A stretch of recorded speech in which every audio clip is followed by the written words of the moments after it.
Hello everybody, I'm Tamron. So have you ever gotten fired up about something that you wanted to do or you wanted to achieve or you wanted to become, and you loved it and you thought, wow, I can do this. I can really make this happen. And you do. You work at it and you work at it and you get better at it and better at it. And then something happens. You don't realize it at first. You know, your attention goes someplace else. You think, I think I'll do this for just a little while, take a break, and then go back to this. You never go back to it. And then you realize that your ambition just floated away. You just are not motivated to do anything or to continue whatever that was. You set a goal and it just floated away. You are not alone in this scenario. In fact, it's not at all unusual, especially for women. Do you want to know why? Keep watching. You might feel guilty about your ambition floating away. You might feel inadequate.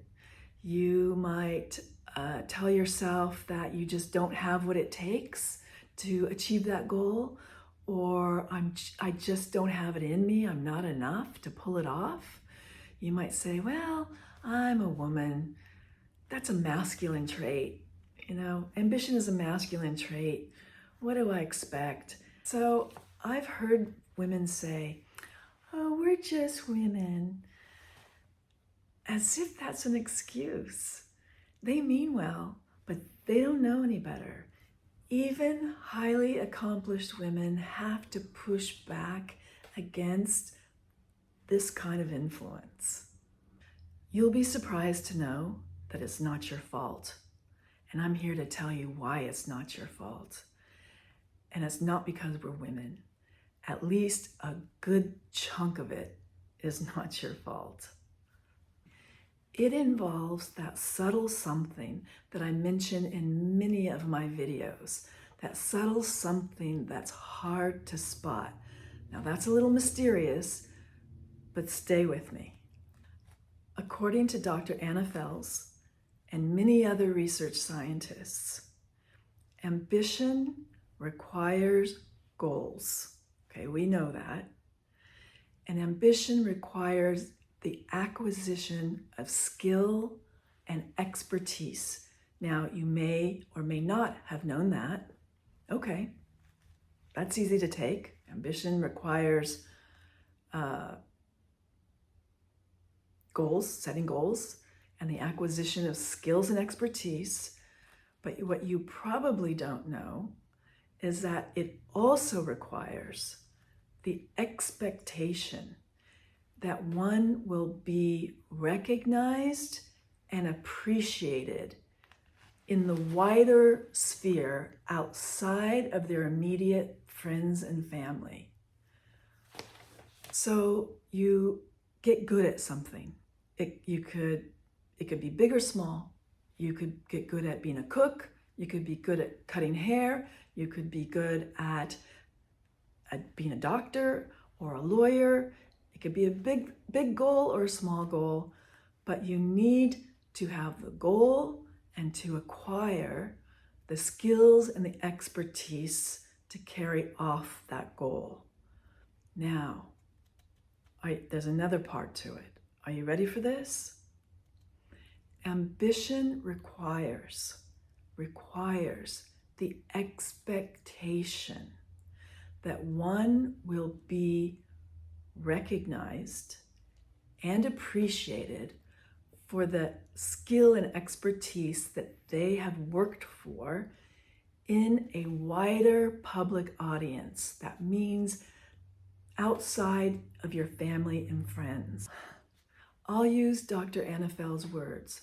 Mastery, that means the acquisition of skills and expertise, and recognition are the twin emotional engines to ambition. Being recognized in the public sphere outside of your immediate friends and family is essential for ambition. Doesn't sound like much to you? It's a big, big deal. Now recognition is being talked about by social scientists. It's a thing, and it's becoming a part of the common public knowledge. And they're even saying that recognition is a basic human need. There's more for women. Creating relationships where recognition is based on talent or acquired skill and the effort that it takes, rather than appearance, sexual availability, pure social skills, or subservience, is essential to ambition. The expectation of that recognition is almost automatic for boys because they are conditioned to it from the time that they're very young. Like Robert Greene says, we are products of our cultural moment, and we need to swim against the cultural tide of our time. I'm going to give you a few more tidbits, some from the past to put it in context, and some very current that I know will resonate with a lot of you. The next time you're feeling weird because you realize that your ambition floated away, consider this. It wasn't long ago that women who wanted to work were thought of as morally deviant. And women today can't even imagine what that pressure was like to conform to that social standard. And if they didn't conform, the consequences that were rained down on them. Women were financially dependent on men by law, so this conformity was essential to their existence and to their well-being. Women at some point, at some levels of society, were not even allowed to talk to men or to actually go out of the house unchaperoned. And if they were seen talking to men out in a public park, for example, a man could be forced to marry them, or it could ruin their lives. Nobody would want to marry them, and they were financially dependent. Think of books like the book or the movie Little Women. Women had to conform, and not conforming inflicted dire consequences on them. We have today in museums devices that we used to put on women who talked in public, spoke in public, or spoke too loud. You know, they have pieces. Could you imagine being pinned down and having this torture device put into your mouth as punishment, and it had to stay there for a few days? Once you had that punishment inflicted on you, you're not going to speak out again, and you're not going to raise your voice. And the women around the woman that got punished all know how she got punished. They're not going to speak out. And this is not just some weird thing from the past that we look at in museums. I just saw a current movie recently, like 2020, 2018, about our time now. It wasn't about American society, it's another culture, but I'm saying that it still exists, and these places are not that far behind us. And the scene was of headmistress of a girls' school was standing outside of the gate, greeting the girls as they came in, looking them up and down to make sure that they were dressed properly. And there was a construction site close to the school. You could see the guys working. And she says to the girls who are coming through the gate, good morning. And then she says, ladies, our voices are low so that the men can't hear us. So it's still a current thing in many societies. It was also not very long ago that medical experts, the people that we depended on and that we trusted and listened to, used to firmly believe, it was in their reference books. If you go to a doctor now and a doctor needs to look something up in the reference book, I forget what it's called. Well, they had those, 100 years ago, or 150 years ago, and medical experts firmly believed, and society believed them, that if you educated a woman, it would ruin her physical health. You would be doing physical harm to them. So why would people do that? Of course, there are outliers and people who swam against the tide, especially educated men who would teach their daughters mathematics and science, stuff like that. So there's always outliers. But that's how people believed.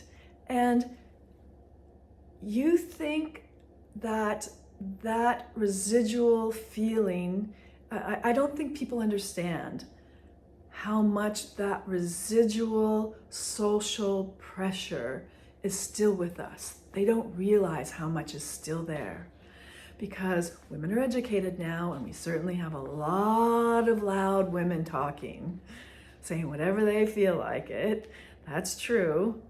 But there are still subtle consequences all over the place, every day, for most women. I don't think that people realize the intensity of that residual, subtle pressure for women to make themselves smaller, to make their voices smaller. I don't think most people realize just how much and how intense that residual social pressure is for women to cede recognition to men. Haven't you ever been told to be quiet by your dad, by your husband, by your boyfriend, by your brothers, by your boss, by other women? We all have. And it's just something that makes them uncomfortable that you can't put your finger on it. That's that residual cultural pressure. So for the average woman to have that expectation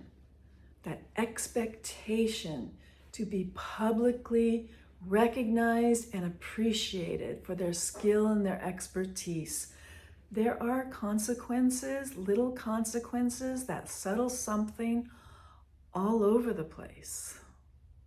That subtle something is so ingrained. That's the thing that's hard to spot. This is my point in one of my earlier videos, and I'll put the link below. And I was hoping that people would put two and two together. I was expecting them to put two and two together, but I ended up being a little bit more cryptic than I wanted to be or meant to be. But I'll put the link below, and you can check out my earlier videos. But that was my point. For now, I'll give you one current example in my real life. This was while I was a financial advisor at Smith Barney in Beverly Hills. And I had a client whose daughter was getting married. And so as a favor to the client, I agreed to have the daughter come into my office in Beverly Hills, which she did with her fiance. She and her boyfriend were getting married. And so they wanted to come in and have a financial consultation. So they came to my office in Beverly Hills. They walk into my office, and there is my beautiful view of Beverly Hills, and they sit down, and I give them a talk about what their next steps should be, what their first steps should be, actually. And they were not successful people themselves. He wanted to be, he was like 30 years old, and he was still trying to be a rock star. And she was supporting him in it. But it didn't matter. This was a favor to my clients, so I spent my time in explaining to them what they should do. And at the end of that conversation, there I am in my office, and the guy, he was not a bad person. He's not an evil man. He's not a bad man. I don't think he even understood what he was saying. It was subconscious. He was uncomfortable at the end. And normally, if they had been in the office of my colleagues next door this way, the guy, or this guy, the guy, this side, the guy, or across the aisle from me, a guy, his response would have been, thank you very much. That was really helpful. But it was me, and he was uncomfortable giving me that recognition. I was hardly a rookie. I had been in the business for years and had earned my office with a view of Beverly Hills. But his response to me was, oh, Tammin, you rookie. And I did not respond the way he wanted and the way he expected. What he expected by giving me that little dig was for me to shrink, say, oh, and defend myself. I know who I am. I built my business myself. So I didn't have that response. I know what my expertise is, what my skill and my expertise is. So I just looked at him like, what are you saying? He would never say that to one of the guys. And then he got this little flash of embarrassment over his face. Anyway, it was the meeting was over. I walked them to the elevator and they left. So in the future, if you ever realize that you have lost your ambition again, it just floated or drifted away, do not beat yourself up, either mentally or emotionally. I'm just asking you to do one thing for yourself. Just notice and observe.